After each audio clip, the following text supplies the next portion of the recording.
بسم اللہ الرحمن الرحیم۔ السلام علیکم، ہمارے چینل میں خوش آمدید۔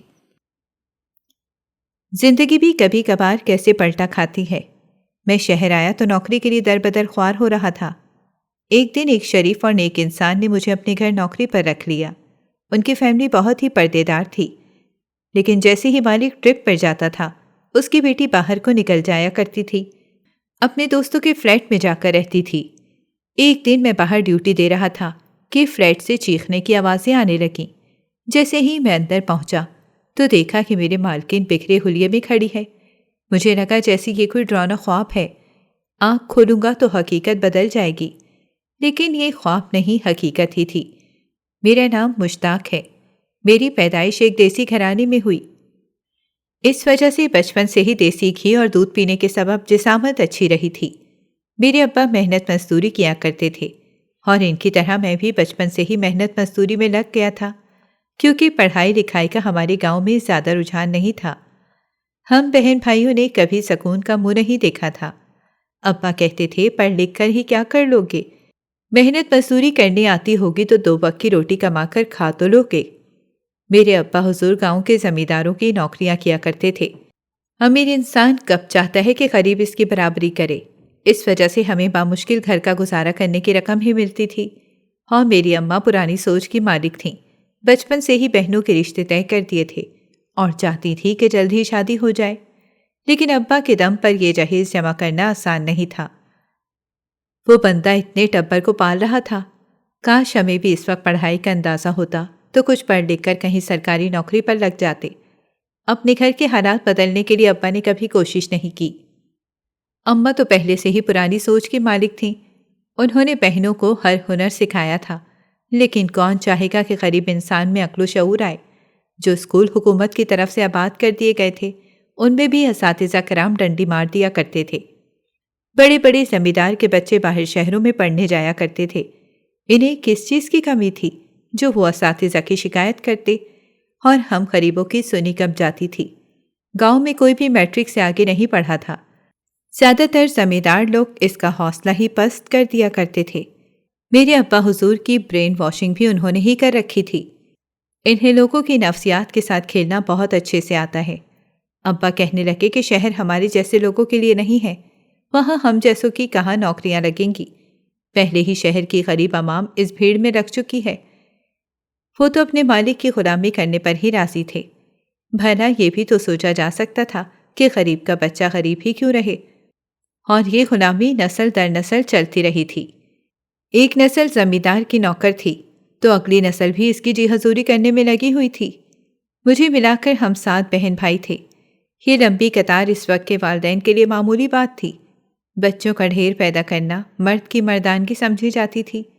سادہ انسان تھے، کہتے تھے کہ یہ اولاد تو اللہ کی دین ہوتی ہے، اس میں انسان کی کیا ہی اپنی مرضی چلا سکتا ہے۔ آج کل کی جدید ٹیکنالوجی نے تو یہ بھی انسان کو سکھا دیا ہے کہ اس وقت کے دور میں بچے 2 ہی اچھے لگتے ہیں، ان کی ضروریات پوری کرنا، ان کی تربیت کرنا، یہ سب انسان تھوڑا ہوتا ہے۔ ابا کی ہمت ہی تھی جو گھر کی گاڑی چلا رہے تھے۔ ہمارے خاندان والے بھی اسی گاؤں میں رہتے تھے، میری پھپھو کی شادی بھی اسی گاؤں میں ہوئی تھی۔ ایک تایا تھے جو کبھی مہینوں بعد بات کر لیا کرتے تھے۔ غریب انسان اپنی مصیبتوں سے نکلے تو رشتہ داروں کو منہ دے۔ اماں میری ہر وقت یہی شور مچائے رکھتی تھیں کہ گھر کا خرچہ کیسے پورا ہوگا، اور اس وجہ سے بچپن سے لے کر اب تک اماں ابا میں لڑائیاں دیکھتے آ رہے تھے۔ دونوں کی لڑائی پیسے سے شروع ہو کر پیسے پر ختم ہو جاتی تھی۔ گھر کے خرچے پورے نہ ہو رہے ہوں تو کس کو میٹھی باتیں سوچتی ہیں۔ یہ دنیا صرف پیسے کے لیے ہے، اور آج کل اسی کی عزت ہے جس کے پاس سب سے زیادہ پیسہ ہے۔ چھوٹی عمر سے ہی ابا کے ساتھ کاموں میں لگ گیا تھا۔ ابا مجھے اپنے ساتھ مالک کے پاس لے جاتے تھے۔ ان کا مالک مجھے بھی کوئی نہ کوئی مزدوری پکڑا ہی دیا کرتا تھا، جس کے بدلے ماہانہ صرف 5,000 روپے ملتے تھے۔ 5,000 روپے کا غریب انسان کیا ہی کر سکتا ہے۔ اماں نے اس کی کمیٹی ڈال کر اسے جمع کرنا شروع کر دیا تھا۔ مہینے کے ہر روپے کا حساب کتاب اماں کے ہاتھ میں رکھا جاتا تھا، پھر بھی وہ مطمئن نہ ہو پاتی تھیں۔ ویسے بھی عورتیں زیادہ تر ناشکری ہی ہوتی ہیں، انہیں جتنی بھی رقم دے دی جائے وہ کبھی بھی خوش نہیں ہو سکتی۔ کم ہی عورتیں اپنے مرد کی محنت کو پہچان پاتی ہیں۔ خود باہر کمانے کو نکلے تو انہیں اندازہ ہو کہ مہنگائی کس قدر بڑھ چکی ہے، اور ابا کو تو روز اپنے مالکوں کی کتنی باتیں سننی پڑتی ہیں۔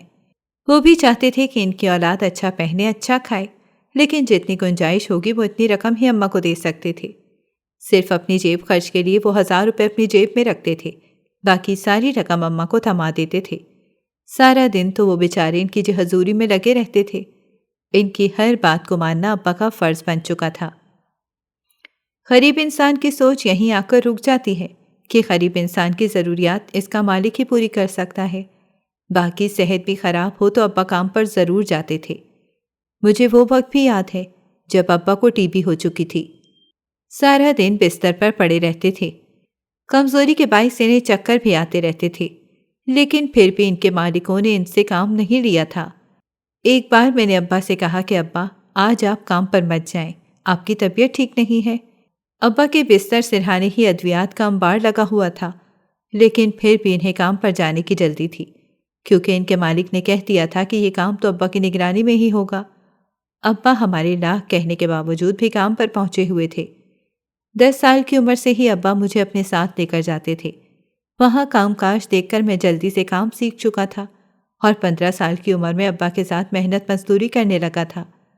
مجھے بس مالکوں کے ساتھ رہنا پسند نہیں تھا، باقی مجھے کام کرنے میں کوئی بھی قباحت نظر نہ آتی تھی۔ ہم مزدور طبقے سے تعلق رکھتے تھے۔ ابا کہتے تھے کہ مزدور نخرہ نہیں کر سکتا، اسے اس کے مالک نے جو کام بول دیا ہے اسے کرنا ہی پڑے گا۔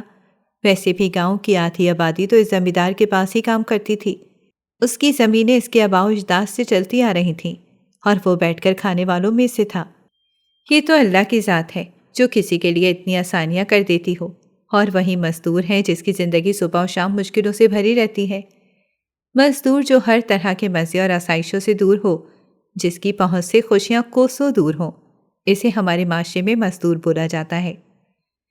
کوئی گھر اس وقت تک گھر نہیں بنتا جب تک اس میں مزدور کا خون پسینہ نہ شامل ہو۔ ہر گھر کی بنیاد میں جب تک مزدور اپنے ہاتھوں سے اپنے خون کی آبیاری نہیں کرتا، وہ پایا تکمیل تک نہیں پہنچتا۔ سارے گھروں کے پتھر اس سے واقف ہوتے ہیں۔ ہر گھر کی مٹی میں اس کے پسینے کی خوشبو رچی بسی ہوتی ہے۔ وہ سب کے گھر تیار کرتا ہے، لیکن اس کا اپنا گھر نہیں ہوتا۔ اگر ہوگا بھی تو بستی میں سب گھروں سے الگ تھلگ ایک چھوٹا سا کمرہ، جہاں مزدور کے خواب اس کا مستقبل اور اس کے رنج و الم ایک ساتھ قیام کرتے ہیں۔ بس کئی بار کہہ چکا تھا کہ ہم اپنا کام شروع کر دیتے ہیں۔ اتنا عرصہ ہو گیا ہے مالکوں کے پاس کام کرتے ہوئے، انہیں کہہ کیوں نہیں دیتے کہ کچھ ادھار دے دیں تاکہ ہم اپنی دکان یا چھوٹا موٹا کاروبار کھول سکیں۔ ابا اس حق میں بالکل بھی نہیں تھے۔ اماں بھی انہیں کئی بار سمجھا چکی تھیں کہ اب بیٹیاں بڑی ہو رہی ہیں، آگے خرچے بڑھ جائیں گے، انہیں اپنے مالکوں کی غلامی ہی کرنی تھی، اور وہ چاہتے تھے کہ ان کی اولاد بھی یہ غلامی کرتی رہے۔ کہیں مالکوں کی غلامی کرنے والے لوگ کم نہ ہو جائیں۔ اولاد بھی جوان ہو جائے گی، ساری زندگی ہم اس 2 کمروں کے مکان میں بیٹھ کر تو نہیں رہنے والے۔ آپ خود ہی مالک سے کوئی بات کر لیں، آخر کو آپ اتنے پرانے کام کرنے والے ہیں۔ جب ابا اس بات پر نہ مانے تو میرا شہر جانے کو دل کرنے لگا۔ اب میں اپنے لیے خود کچھ کرنا چاہتا تھا۔ ساری زندگی مزدور کا بیٹا مزدور رہے، یہ مجھے منظور نہیں تھا۔ انسان غریب پیدا ضرور ہوتا ہے، لیکن غریب مرنا بھی اس کا اپنا قصور ہوتا ہے، ورنہ زندگی تو اس سے کئی موقع دیتی ہے جس کو وہ کام میں لا کر اپنی قسمت کو بدل سکتا ہے۔ گاؤں میں کام کر کے تھک چکا تھا۔ میرا دل تھا کہ میں شہر جا کر آگے کی کمائی کروں، لیکن میرے ابا اس بات پر راضی ہی نہ ہوتے تھے۔ کہنے لگے کہ شہر کا ماحول اچھا نہیں ہے، وہاں کوئی تمہیں غلط کاموں میں لگا دے گا۔ دراصل میرے تایا کا بیٹا بھی شہر گیا تھا اور وہاں جا کر نشوں میں لگ گیا تھا، کیونکہ اسے نوکری تو ملی نہیں تھی۔ جن لوگوں میں اس کا اٹھنا بیٹھنا تھا وہ لوگ اچھے نہیں تھے، اس وجہ سے اس نے صحیح راستہ چھوڑ کر غلط راستہ اپنا لیا۔ میں نے کہا کہ میں ان جیسا تو نہیں ہوں، مجھے اپنی ذمہ داریوں کا احساس ہے۔ ویسے بھی وہ پہلے کون سا کوئی کام کرتا تھا، اسے تو پہلے دن سے ہی اپنی ذمہ داری کا احساس نہیں تھا۔ یہ تو ساری ذمہ داریاں میرے اوپر پڑی ہوئی ہیں، میں بھلا کیسے غلط کاموں میں ملوث ہو سکتا ہوں؟ لیکن ابا کی وہی بات تھی کہ انکار کر دیا تو کر دیا، اوپر سے ابا کے مالک بھی کہنے لگے، شہر جا کر یہ خراب ہو جائے گا، یہاں ہی ہمارے پاس کام پر لگا دو، کم کھائے گا، لیکن گاؤں میں اپنی ہی بات ہوتی ہے۔ تایا بھی جب سے اپنے بیٹے کی حالت دیکھ چکے تھے، سب کو یہی کہتے تھے کہ شہر اپنی اولاد کو بھیجنا ہی نہیں چاہیے۔ اماں بھی اس حق میں میرے ساتھ نہیں تھیں۔ بہت مشکل سے ایک دوست کی سفارش کروا کر ابا سے اجازت لی تھی۔ اس نے یہ حامی بھر لی تھی کہ شہر میں میری نوکری لگ چکی ہے، لیکن ایسا وہاں کچھ بھی نہیں۔ وہ خود وہاں مزدور تھا، وہ بھلا میری نوکری کہاں سے لگوا سکتا تھا؟ لیکن اس کا یہی مجھ پر احسان تھا کہ اس نے میرے والدین سے جھوٹ بول کر مجھے شہر جانے کی اجازت لے دی تھی۔ اس وقت میری عمر 17 سال تھی اور میں اپنی ساری زندگی ان مالکوں کے پیچھے خوار نہیں کر سکتا تھا۔ میں اپنی عمر سے زیادہ سیانہ تھا۔ غربت کی زندگی نے مجھے بہت کچھ سکھا دیا تھا۔ ان کی اپنی اولاد تو شہر جا کر مہنگی مہنگی یونیورسٹیوں میں پڑھتی ہے اور اسی والی گاڑی سے نیچے اترنے کا نام نہیں لیتے ہیں۔ اپنی اولاد کے لیے تو انہوں نے شہر میں گھر تعمیر کروا رکھے ہیں۔ شہر آ کر تو دنیا ہی پلٹ گئی تھی۔ یہاں کی زندگی کتنی مصروف تھی، یہاں کے لوگ بھی کتنے ایڈوانس ہو چکے تھے۔ ہمارے گاؤں کے لوگ ابھی بھی سادہ زندگی گزار رہے تھے۔ واقعی میں یہاں پہ یہ چالاکیاں آپ کو جھیلنی نہیں پڑتی ہیں۔ شہر جا کر پہلے تو مجھے ابا کی بات صحیح ہی لگی تھی۔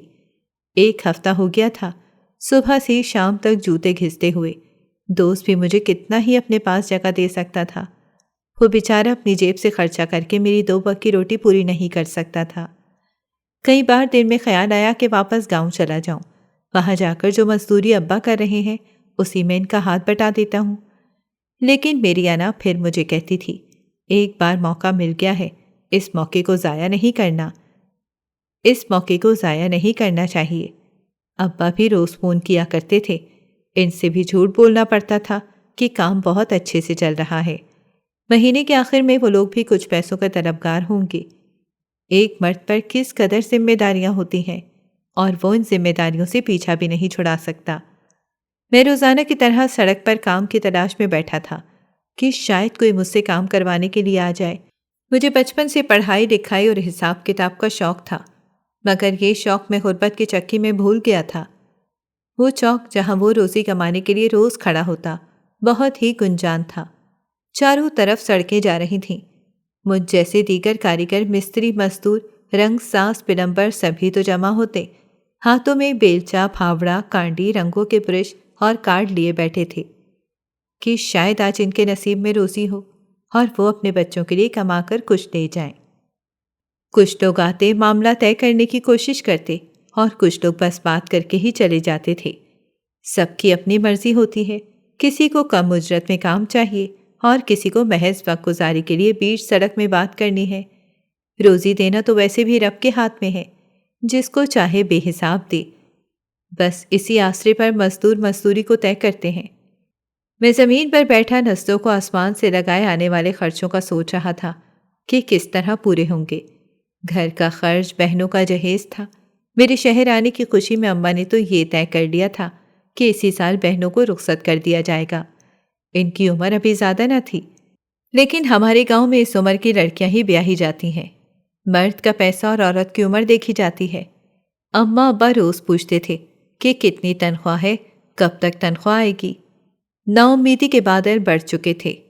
اب مجھے یوں لگنے لگا تھا کہ واپسی کا راستہ ہی اپنا لینا چاہیے اور گھر والوں کو سچ بتا کر 2-4 باتیں سن لینے میں ہی میری بھلائی ہے۔ لیکن اللہ کا بھلا ہو جس نے اس دن میری لاش رکھ لی۔ چوک میں بیٹھا تھا کہ شاید آج آخری دن ہے، اگر کوئی مزدوری مل گئی تو کل سے کام شروع کر دوں گا، ورنہ واپسی کی راہ لے لوں گا۔ دوست جہاں کام پر لگا ہوا تھا اس نے بہت کوشش کی کہ میری بھی وہاں نوکری لگ جائے، لیکن اس کا مالک بہت سخت مزاج کا انسان تھا۔ وہ تو کسی کو یوں رکھنے پر راضی ہی نہیں تھا۔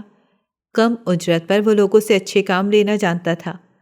یہ تو گاؤں کے مالکوں سے زیادہ سخت مزاج تھے۔ ایسے لوگوں کے سینے میں دل تھوڑی ہوتا ہے، وہ کسی غریب کا بھلا کہاں سوچ سکتے ہیں؟ غریب کا خون چوس نہیں آتا ہے۔ اللہ نے اس دن میری فریاد سن لی اور میری نوکری ایک جگہ پکی ہو گئی۔ وہ مالک بہت امیر انسان تھا اور اسے اپنے لیے ایک شریف ڈرائیور کی ضرورت تھی۔ اس کا گھر بہت بڑا تھا، وہ لاکھوں کا مالک تھا اور یہ جائیداد اس نے اپنے بلبوتے پر کمائی تھی۔ کہنے لگا کہ محنت کرنے والوں کی کبھی ہار نہیں ہوتی ہے، تم مگر محنت اور ایمانداری کو نہیں چھوڑو گے۔ تو ایک دن میرے برابر میں کھڑے ہوگے۔ میں یہ کام تو مالکوں سے سیکھ آیا تھا، ان کا ڈرائیور جو رہ چکا تھا، اسی لیے مجھے اس کام میں کوئی بھی مشکل پیش نہ آئی۔ میری شرافت اور ایمانداری کو دیکھتے ہوئے اس شخص نے مجھے ساتھ کام پر رکھ لیا تھا۔ ان کے گھر کا ماحول بہت زیادہ پردے دار تھا۔ کوئی بھی مرد حضرات ان کے گھر نہیں جا سکتا تھا، کیونکہ گھر کی عورتیں پردہ کرتی تھیں۔ 2 بوڑھی نوکرانیاں تھیں جو بہت پرانی تھیں۔ وہ مجھ پر اور اپنی 2 نوکرانیوں پر بہت اعتبار کرتے تھے۔ کئی بار وہ شہر نکل جایا کرتے تھے اور پورا گھر ہم نوکروں کے ذمے ڈال دیتے تھے۔ یہ تو صرف اللہ کی دین ہی تھی، ورنہ لوگ کہاں اعتبار کرتے ہیں۔ دونوں میاں بیوی بہت شریف تھے۔ ان کی ایک اکلوتی اولاد ہی تھی جو روزے دار اور پرہیزدار تھی۔ میں نے کبھی ان کا چہرہ نہیں دیکھا تھا، ہمیشہ وہ اپنے چہرے کو پردے میں چھپا کر رکھتی تھیں۔ میں نے کبھی بھی ان کے گھر میں کوئی کلب پارٹی نہ دیکھی تھی، ورنہ امیر لوگوں کے تو چونچنے ہی ختم نہیں ہوتے تھے۔ میں نے سنا تھا کہ امیر لوگ تو بہت عجیب و غریب قسم کا کام کرتے ہیں، ان کی پارٹیاں تو ساری ساری رات چلتی ہیں، لیکن میرا مالک تو بہت سادہ طبیعت کا انسان تھا، اس کے ایسے کوئی بھی چونچنے نہیں تھے۔ کہنے لگا کہ انسان امیر ہو کر خدا کو بھول جاتا ہے، آخر کو جان تو اسے خدا کو دینی ہے۔ جتنے پیسے ہم دنیا کو دکھاوے میں دکھانے کے لیے لگا دیتے ہیں، وہی چند ہزار اگر غریبوں میں تقسیم کر دیے جائیں تو غریبوں کا بھلا ہی ہو جائے گا۔ غریبوں کی پوری مدد کرنے کی کوشش کرتے تھے۔ میں بھی اب مطمئن ہو گیا تھا کہ واپس گاؤں نہیں جانا پڑے گا۔ اللہ نے میری فریاد سن لی تھی۔ میں اللہ کا شکر گزار تھا کہ اس نے مجھے اتنا اچھا مالک دیا تھا کہ جو میری صحت کا خیال رکھتا تھا، جو خود کھاتا تھا وہی ہم غریبوں کو کھانے کے لیے دیتا تھا، اور روز کھانا مالک کے گھر سے ہی آتا تھا۔ اماں بس یہ بھی مزید کوئی جھوٹ نہیں بولنا پڑے گا۔ میں اس دوست کا شکر گزار تھا جس نے مجھے اس شہر میں آنے کی اجازت دی اور رہنے کو جگہ بھی دی تھی۔ جب اماں کو میری نوکری اور تنخواہ کا علم ہوا تو وہ بہت خوش ہوئیں۔ کہنے لگی ہمیں تو لگا تھا کہ چند ہزار کی نوکری کی وجہ سے تو شہر میں خوار ہو رہا ہے۔ مجھے نوکری پر کام کرتے کچھ عرصہ ہی ہوا تھا تو اماں نے رشتے بھی طے کر دیے اور میری تنخواہ سے ان کا اچھا خاصا گزارا چل چکا تھا۔ مالک مجھے ماہانہ 40,000 روپے دیا کرتے تھے، جس میں سے 20,000 میں گھر بھیج دیا کرتا تھا۔ باقی کے پیسے خود جمع کر رہا تھا تاکہ والدین کے لیے کچھ لے سکوں۔ بہنوں کی شادیاں بھی میرے سر پر ہی آ چکی تھیں۔ ابھی بھائی دونوں چھوٹے تھے، انہیں کئی بار کہہ چکا تھا کہ شہر آ کر کما لو، لیکن درمیان والا بھائی تو یہ بات سنتا ہی نہیں تھا۔ اسے مالکوں سے کچھ زیادہ ہی محبت تھی۔ کہنے لگا میں ان کے پاس ہی کام کروں گا، انہوں نے ساری عمر ہمیں کھلایا ہے۔ بہنوں کی شادی سر پہ تھی، خاندان میں ہی رشتے طے ہوئے تھے، تب بھی اماں کو خاندان میں ناکوچی رکھنے کے لیے پیٹی بھر جہیز دینا تھا۔ وہ چاہتی تھی کہ کل کو ان کی بیٹیوں کو کوئی بھی کم جہیز لانے کا طعنہ نہ دے سکے۔ گھر میں بڑوں نے اپنی رضامندی سے شادی کی تاریخ طے کر دی تھی اور میری ماں نے ایک ہی دعوت میں دونوں کی شادیوں کو نپٹا دیا تھا۔ کہنے لگی بار بار مہمانوں کو نہیں بلایا جاتا۔ دونوں بہنوں کی شادیاں ایک ساتھ رکھ دی گئی تھیں۔ ابھی 2 چھوٹی بہنیں باقی تھیں۔ اماں چاہ رہی تھی کہ ان کو کسی چیز کی کمی محسوس نہ ہو۔ ویسے بھی برادری میں 1000 قسم کی باتیں بنتی تھیں۔ ہماری طرف کے لوگ زیادہ پڑھے لکھے نہ تھے، ان کی سوچ ان چھوٹی چھوٹی باتوں پر ہی اٹکی رہتی تھی۔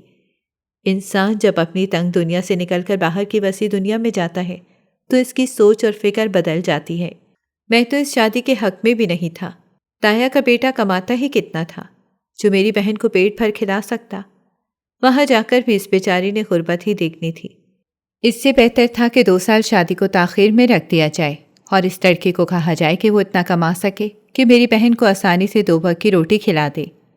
عورت ایک بہت بڑی ذمہ داری ہوتی ہے۔ شادی کوئی گڈا گڈی کا کھیل نہیں ہے کہ 4 بڑے لوگوں نے طے کر لیا تو چھوٹوں کو قربانی دینی ہی پڑے گی۔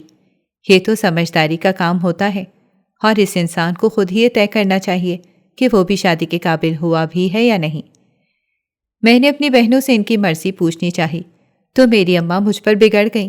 کہنے لگیں کہ 4 دن شہر میں کیا رہ آئے ہو، ہماری پرانی روایات کے خلاف جانے کی کوشش کر رہے ہو۔ بھائی لوگ بھی مذاق بنانے لگے کہ عورتوں سے بھلا کون ان کی مرضی پوچھتا ہے، والدین ان کا نقصان تو نہیں چاہیں گے، وہ جدھر چاہ رہے ہیں ادھر ہی شادی کر دینا بہتر ہوگا۔ اماں نے ہر چیز اپنی پسند سے لی تھی۔ پرانے رشتہ دار بھی گھر میں جمع تھے۔ تایا کا گھر ہمارے گھر کے بالکل ساتھ تھا۔ اپنی حیثیت سے زیادہ پاؤں پھیلائے گئے تھے۔ پورے گاؤں کو بہن کی شادی پر بلایا گیا تھا۔ ٹینٹ بھی کھلے میدان میں لگے تھے۔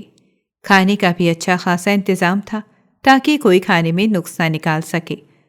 مجھے تو یہ بات سمجھ نہیں آتی تھی کہ ایک بیٹی کو رخصت کیا جاتا ہے، انہی والدین کے کھانے میں نقص کیسے نکالتے ہیں؟ کون چاہے گا کہ ان کی بیٹی کی شادی پر سستا اور غیر معیاری کھانا ہو؟ گاؤں کے لوگ غریب تھے، سلامیوں کے نام پر چند ہزار ہی اکٹھے ہوئے تھے، جو میں نے اماں سے لڑ کر بہنوں کے ہاتھ میں ہی تھما دیے تھے، ورنہ ہماری طرف تو یہ رواج تھا کہ لڑکی کی سلامی اس کے گھر والے رکھتے ہیں، اور جو مجھے بالکل بھی منظور نہ تھا۔ ان چند ہزار میں نے کون سا مہر اکٹھے کر لینے تھے؟ اپنے مالک سے میں 4 دن کی چھٹیاں لے کر آیا تھا۔ مالک اور ان کی بیوی بہت اچھے اور نرم دل کے لوگ تھے۔ ان کے گھر کا ماحول بہت صاف ستھرا تھا، تبھی تو ان کی بیٹی بھی نیک اور پرہیزگار تھی۔ انہوں نے جب دیکھا کہ میری بہن کی شادی ہے تو آتے وقت مجھے چند ہزار اضافی تھما دیے تھے۔ کہنے لگے کہ بہنوں کی شادیوں میں تو جتنے بھی ہوں لگ جاتے ہیں، تو اس سے کوئی اپنے کپڑے خرید لینا یا اپنی بہن کو کوئی تحفہ دے دینا۔ بہن کا سارا جہیز میرے پیسوں سے ہی گیا تھا۔ باقی 2 بھائی اتنا اچھا نہیں کماتے تھے۔ مجھ سے چھوٹا بھائی تو مالکوں کے پاس ہی مزدوری کر رہا تھا۔ اسے ماہانہ 8,500 روپے ملتے تھے، جس میں 2,000 وہ اپنے جیب خرچ کے لیے نکال لیتا تھا اور باقی پیسے اماں کے ہاتھ میں رکھ دیتا تھا۔ مجھے باہر شہر میں اچھا کماتا دیکھ کر بہت سے لوگ مجھ سے پوچھتے تھے کہ میں ان کے بیٹوں کی مزدوری لگوا دوں۔ میں انہیں بھلا کیا بتا سکتا تھا کہ میں تو خود کہیں مزدوری کر رہا ہوں۔ میرے مالک کے پاس اتنی جگہ اور گنجائش کہاں ہوگی کہ وہ ہر گاؤں کے فرد کو اپنے پاس نوکری پر رکھ لے؟ ہاتھ پاؤں تو انسان کو خود ہی مارنے پڑتے ہیں۔ جب سے میں شہر سے کما کر واپس آیا تھا، میری عزت بھی گاؤں میں بڑھ گئی تھی۔ میری بات سوانی ٹھیک تھی کہ عزت اسی کی زیادہ ہوتی ہے جو زیادہ کما رہا ہوتا ہے۔ بہنوں کی شادیاں خیر خیریت سے ہو گئیں تو واپس میں شہر چلا گیا تھا۔ مالک کے ساتھ ان کے ہر کام میں میرا آنا جانا لگا ہی رہتا تھا۔ اب تو میں آدھا ملک گھوم چکا تھا۔ چھوٹا بھائی بھی میری خاطر شہر میں آ کر آباد ہو گیا تھا۔ کچھ دن تو میں نے اسے اپنے پاس ہی رکھا، پھر بڑے مالک سے کہہ کر اسے کہیں نوکری پر رکھوا دیا تھا۔ وہ وہیں بنگلے پر رہا کرتا تھا۔ اماں کو عورتیں کہا کرتی تھی کہ تمہاری اولاد بہت فرما بردار ہے۔ میری بڑی بہن اپنے سسرال میں بہت خوش تھی، اور چھوٹی کا جو مجھے ڈر تھا وہ حقیقت بن کر سامنے آ رہا تھا۔ گھر میں خرچے پورے نہ ہونے کے سبب اس کے شوہر کے ساتھ اس کی لڑائی جھگڑے چلتے ہی رہتے تھے۔ میں ہر مہینے چھپ کر اسے چند رقم تھما آتا تھا، لیکن اس سے پورے مہینے کا گزارا ممکن نہیں تھا۔ اب تو وہ 2 سے 3 ہونے والے تھے۔ لڑائیاں بڑھتی ہی چلی جا رہی تھیں۔ اس کے شوہر نے اس پر کئی بار بھی ہاتھ اٹھایا تھا۔ میرے تایا جو یہ کہہ کر لے گئے تھے کہ میں اسے بیٹی بنا کر رکھوں گا، انہوں نے اس معاملے میں کوئی بھی فیصلہ نہ کیا۔ اماں اسے ہر بار سمجھا کر بھیج دیتی تھی کہ عورت کو تو یہ قربانیاں دینی ہی پڑتی ہیں، تمہارا گھر بچانے کے لیے تمہیں اتنا تو سہنا ہی پڑے گا۔ میں اس کے لیے بہت فکر مند رہتا تھا۔ بڑا بھائی ہونے کی وجہ سے میں چاہتا تھا کہ میں اس کی زندگی میں کچھ آسانی کر دوں۔ اس کے شوہر کو میں نے شہر آنے کا بھی کہا تھا تاکہ اس کے کچھ خرچے بہتر ہو سکیں، لیکن کہنے لگا کہ مجھے کسی کا احسان نہیں چاہیے۔ وہ ایک الگ ہی طبیعت کا انسان تھا، اسے جتنا مرضی سمجھا لو وہ اپنی بات پر اٹکا ہی رہتا تھا۔ کافی مہینے گزر گئے تھے، لیکن یہ معاملہ سنبھل نہیں پایا تھا۔ ایک دن غصے میں آ کر میرے بہنوئی نے بہن کو طلاق دے دی تھی، اور بہن اپنا ساز و سامان لے کر گھر آ کر بیٹھ گئی تھی۔ اماں نے تو صبح شام اس سے باتیں سنانے میں کوئی کسر نہ چھوڑی۔ کہنے لگی کہ یہی ہر بار گھر آ جایا کرتی تھی، اس وجہ سے ہی اس کو طلاق ہوئی ہے۔ بیٹیاں تو گھر بسانے کا سوچتی ہیں، لیکن اس نے پہلے دن سے ہی ہم سب کو ٹینشن میں ڈال رکھا ہے۔ وہ بیچاری رو رہی تھی، پہلے ہی وہ بے گھر ہو چکی تھی، اوپر سے اماں کی باتیں سن کر یوں لگ رہا تھا جیسے وہ ابھی خودکشی کر لے گی۔ اس کی مشکل کو سمجھتے ہوئے میں اپنے ساتھ شہر لے آیا تھا۔ اماں تو اسے ہر وقت سناتی رہتی تھیں، جیسے نہ جانے وہ طلاق نہیں کچھ غلط کام کر کے آ گئی ہو۔ اس کی ایک بچی کے ذہن پر کیا اثر پڑتا ہوگا؟ انہیں اگلے انسان کے جذبات کا احساس کرنا چاہیے کہ وہ اس وقت خود تکلیف میں ہوگا۔ وہ بھلا لوگوں کی باتیں کیسے ہی سن سکتا ہے؟ اماں کو ایک کی ناکامی ابھی دکھائی نہ دی تھی کہ باقی 2 کی شادیوں کی تاریخ بھی رکھنے پر وہ بضید تھیں۔ انہیں بس ہر کام جلدی ہی کرنا تھا۔ میں نے کہا کہ پہلے کی شادیاں کر کے تو دیکھ چکی ہیں، اب دوسروں کی باری آنکھیں کھول لیجیے گا۔ اگر لڑکا کما نہ رہا ہو تو وہاں بہن کی شادی کرنے کی کوئی ضرورت نہیں ہے۔ بچپن میں صرف بات ہی پکی ہوئی تھی اور باتیں تو ٹوٹ بھی جاتی ہیں۔ یہ دنیا بہت بدل چکی ہے، آپ کو بھی دنیا کے مطابق بدلنا پڑے گا۔ اب پرانی سوچ میں اٹکی رہی تو وہیں کی وہیں رہ جائیں گی۔ میری بہن جب سے شہر آئی تھی، مالک نے مجھے ایک بنگلہ دے دیا۔ صبح سے شام مالک کے پاس کام کرتا تھا۔ اب تو کام کرتے ہوئے 3 سال گزر گئے تھے۔ مالک جب بھی شہر سے باہر جاتے، ان کی بیٹی گھومنا پھرنا شروع کر دیتی تھی۔ مجھے یہ بات بہت عجیب لگتی تھی کہ جب تک مالک گھر میں رہتا تھا، ان کی بیٹی گھر میں ہی قید رہتی تھی۔ جیسے ہی مالک گھر سے باہر جاتا تھا، وہ مجھے کبھی اپنے دوست کے گھر لے جایا کرتی تھی، اس کے فلیٹ میں رہ لیا کرتی تھی، کبھی اس کی دوستیں گھر میں آ جاتی تھیں۔ میری بہن بھی مالک کی بیٹی کی تعریف کرتی رہتی تھی، کہتی تھی کہ وہ بہت نیک اور پرہیزگار ہیں، تمہارے لیے ہم ایسی لڑکی ہی تلاش کریں گے۔ میں ان کی بات پر ہنس دیتا تھا۔ مالک جیسے ہی ٹرپ پر جاتا، اس کی بیٹی باہر آنا جانا شروع کر دیتی تھی، جو مجھے کافی تشویشناک لگتا تھا۔ اس کی دوست گھر بھی آتی تھیں، جو اس کی طرح پردے دار تھیں، ہمیشہ چہرے پر نقاب لگائے رکھتی تھیں۔ میں اس بارے میں کچھ بھی نہیں کہہ سکتا تھا۔ مالک نے کبھی بھی اس بارے میں کوئی بات نہیں کی تھی۔ میں مالک کو بتانا چاہتا تھا کہ ان کے جانے کے بعد گھر میں کافی لوگ آتے ہیں، لیکن اس نیت سے نہیں بتاتا تھا کہ پردے دار خاتون کے آنے سے بھلا میرا کیا نقصان ہو جائے گا۔ کئی بار وہ میرے ساتھ اپنے دوستوں کے فلیٹ میں چلی جاتی تھیں۔ یہ بات شاید مالک اور ان کی بیوی کو نہیں پتا تھی، کیونکہ مالک تو بہت زیادہ ہی سادہ انسان تھے۔ وہ کہتے تھے کہ ضرورت سے زیادہ دوست نہیں رکھنے چاہیے، گھر سے زیادہ تحفظ کہیں اور ممکن نہیں۔ انہوں نے اپنی بیٹی کی تعلیم بھی زیادہ تر گھر میں ہی کروائی تھی۔ وہ نہیں چاہتے تھے کہ باہر کے ماحول میں جا کر ان کی بیٹی خراب ہو جائے۔ میں نے یہ بات اپنی بہن سے کرنے کی کوشش تو وہ کہنے لگی کہ مالکن تو اتنی معصوم اور سیدھی سادی لڑکی ہے، اس کے ساتھ بھلا کوئی برا کیسے ہی کر سکتا ہے؟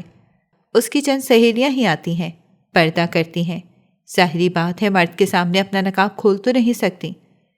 میں تو ویسے بھی نوکر تھا۔ ایک روز مالکن تیار ہو کر نقاب لگائے کہنے لگیں کہ مجھے میری دوست کے گھر جانا ہے۔ ان کی آنکھیں کافی اداس تھیں، یوں لگ رہا تھا جیسے کافی دیر سے رو رہی ہوں۔ میں نے ہمت کر کے پوچھنا چاہا، لیکن مالکن کہیں مالک کو نہ بتا دے، اس وجہ سے خاموش ہو گیا۔ میں ان کے بتائے ہوئے پتے پر لے گیا۔ یہ فلیٹ کافی سنسان سا تھا۔ مالکن کے دوست یہاں اکیلے ہی رہتے تھے، کیونکہ کبھی بھی میں نے ان کے گھر میں ایک سے زیادہ فرد کو نہیں پایا تھا۔ ہمیشہ ان کی دوست سے ان کے لیے دروازہ کھولتی تھی، اور جیسے ہی ان کی دوست نے ان کے لیے گیٹ کھولا وہ اندر جا چکی تھیں، اور میں باہر ان کا انتظار کرنے لگا، کیونکہ مالک نے کہا تھا کہ کہیں بھی مالکن کے ساتھ جاؤ تو وہیں پر رہنا، ان کی حفاظت کرنی ہے، کیونکہ آج کل کی دنیا بہت خراب ہے۔ وہ کہا کرتے تھے کہ ان کی بیٹی بہت زیادہ معصوم ہے، اس نے زندگی کی کوئی بھی اونچ نیچ نہیں دیکھی ہے۔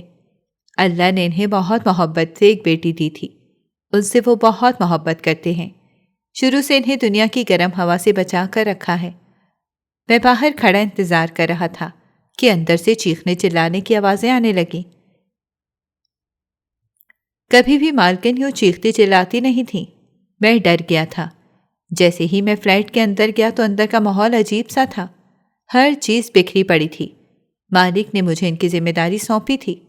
میرے پاؤں تلے سے زمین کھسک گئی کہ میری مالکن ہاتھ میں چاقو پکڑے کسی پر وار کر رہی تھی۔ جلدی سے انہیں بچانے کے لیے آگے بڑھا تو وہ شخص مجھ پر ہی جھپٹنے لگا، کہنے لگا کہ آج تم دونوں کو نہیں چھوڑوں گا۔ اتنے عرصے سے میرا پلان تھا اور وہ کامیاب نہ ہو سکا، میں خود کو یوں ناکام نہیں ہونے دوں گا۔ وہ آدمی نہ جانے کیا سے کیا بول رہا تھا۔ میں نے پہلی بار مالکن کو بغیر نقاب کے دیکھا تھا۔ میری بہن نے ہمیشہ اس کے بارے میں سچ ہی کہا تھا۔ وہ تو حسن کی دیوی تھی، ان کی خوبصورتی کو دیکھ کر کوئی بھی گھائل ہو سکتا تھا۔ میں یہ نہیں جانتا تھا کہ وہ یہاں کیوں آئی تھیں۔ ان کی دوست نے انہیں شاید یہاں بلایا تھا اور وہ پھنسانا چاہتی تھی، مگر میری مالکن خراب ہوتی تو وہ ضرور اس آدمی کے ساتھ غلط کام کر لیتی اور شور مچانے کی ضرورت ہی پیش نہ آتی۔ لیکن ان کو یوں روتا ہوا دیکھ کر میں انہیں باہر لے آیا تھا۔ اس آدمی کو بھی میں نے صحیح مارا تھا۔ میری جسامت اس آدمی سے کہیں زیادہ تھی۔ پولیس اس آدمی کو پکڑ کر لے گئی تھی اور مالکن دوبارہ گھر آ گئی تھی۔ اس دن کے بعد میں نے مالکن کو گھر سے باہر نکلتے نہیں دیکھا تھا۔ وہ شاید بہت ڈر گئی تھیں۔ میری بہن کہنے لگی کہ وہ ہر وقت کمرے میں بند رہتی ہیں۔ مالک 2 دن بعد جب باہر سے واپس آئے تو وہ بہت پریشان تھے۔ انہیں سارے معاملے کے بارے میں بعد میں معلوم ہوا۔ وہ کہنے لگے کہ میں تمہارا احسان مند ہوں کہ تم نے میری اتنی مدد کی ہے، ورنہ شاید آج میری عزت باقی نہ رہتی۔ میری بیٹی بہت معصوم اور بھولی بھالی سی ہے۔ اس کی دوست نے اسے بہت زیادہ بہکا دیا تھا۔ اس دن اپنی طبیعت خرابی کا بہانہ بنا کر اسے اپنے فلیٹ میں بلا لیا اور کئی بار وہ اسے اپنے گھر بلا لیا کرتی تھی۔ میری بیٹی بہت زیادہ معصوم ہے۔ اس نے اپنی دوست میں کبھی بے اعتباری رکھی ہی نہیں۔ اس وجہ سے وہ اس دن پھنس گئی، لیکن اگر تم نہ ہوتے تو شاید وہ اپنے آپ کو بچا نہ پاتی۔ میں نے کہا کہ کرم کرنے والی تو اللہ کی ذات ہے، میں نہ ہوتا تو شاید میری جگہ کوئی اور ہوتا۔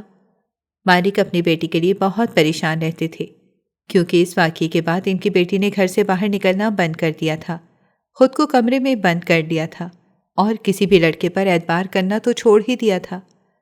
میری بہن سے بھی زیادہ بات چیت نہیں کرتی تھی۔ کچھ لوگ غلطیاں کرنے کے بعد ہی سبق سیکھتے ہیں، اور مالکن بھی انہی میں سے ایک تھی۔ اگر وہ پہلے ہی سیکھ جاتی تو شاید ایسا سبق حاصل نہ کر سکتی۔ مالک ان کی وجہ سے کافی پریشان تھے۔ وہ چاہتے تھے کہ مالکن پہلے کی طرح ہو جائے۔ ان کی آخر کو بیٹی تھی ہی اکلوتی، اولاد کا غم کہاں دیکھا جاتا ہے۔ میری بہن نے بھی ان سے دوستی کرنے کی کوشش کی، لیکن دوبارہ پہلے جیسی نہ ہو سکی تھی۔ وقت گزر رہا تھا، مزید 2 سال گزر گئے، اور ان 2 سالوں میں میری زندگی بھی کافی مصروف ہو چکی تھی۔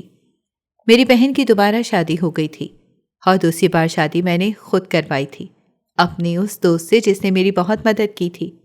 وہ میری بہن اور اس کے بچے کو رکھنے پر راضی ہو گیا تھا۔ میری باقی 2 بہنوں کی بھی شادیاں ہو گئی تھیں، سب اپنے گھروں میں خوش تھیں۔ اچھا کمانے کی وجہ سے پورے خاندان میں میری بات سنی جاتی تھی۔ میں نے بہت سے بچوں کو مزدوری پر لگایا تھا، اور گھر کی عورتوں کو کہا تھا کہ اگلی نسل کو پڑھایا جائے۔ پڑھائی لکھائی زندگی کے لیے بہت اہم ہوتی ہے۔ اگر یہ آپ کو اچھی نوکری نہ دے سکے، لیکن اچھا شعور ضرور دے جاتی ہے۔ آپ کو زندگی میں گرم ہوا کا علم ضرور ہو جاتا ہے۔ ایک پڑھا لکھا اور ان پڑھ انسان کبھی بھی برابر نہیں ہو سکتے۔ دونوں کی زندگیوں کے الگ الگ تجربے ہوتے ہیں۔ ایک ان پڑھ انسان اپنے گھر گھرستی کو تو اچھے سے چلا سکتا ہے، لیکن دنیا کے سامنے وہ آنکھوں میں آنکھیں ڈال کر بات کرنا نہیں سیکھ پاتا۔ میری شادی کی عمر بھی ہو چکی تھی۔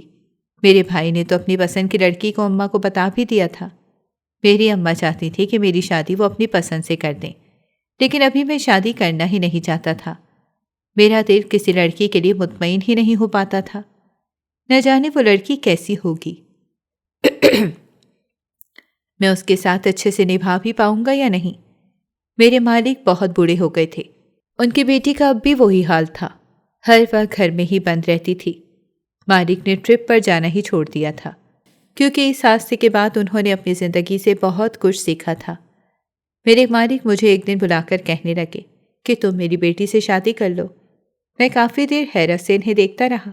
مجھے یقین نہیں ہو رہا تھا کہ میرا مالک مجھ جیسے ڈرائیور سے اپنی بیٹی کی شادی کرنا چاہتا ہے، وہ بھی ان کی اکلوتی بیٹی جو اتنی بڑی جائیداد کی وارث ہو۔ میں نے کہا کہ آپ کو تو ایک سے بڑھ کر ایک رشتہ مل جائے گا، کوئی بھی شخص آپ کی بیٹی سے شادی کر لے گا۔ وہ نیک معصوم اور پرہیزگار ہے، اس کے کردار پر کوئی بھی داغ نہیں لگا ہے۔ اس واقعے نے انہیں ڈرا ضرور دیا ہے، لیکن وہ اب محتاط ہو چکی ہیں۔ اب وہ دوبارہ ایسی غلطی نہیں کریں گی۔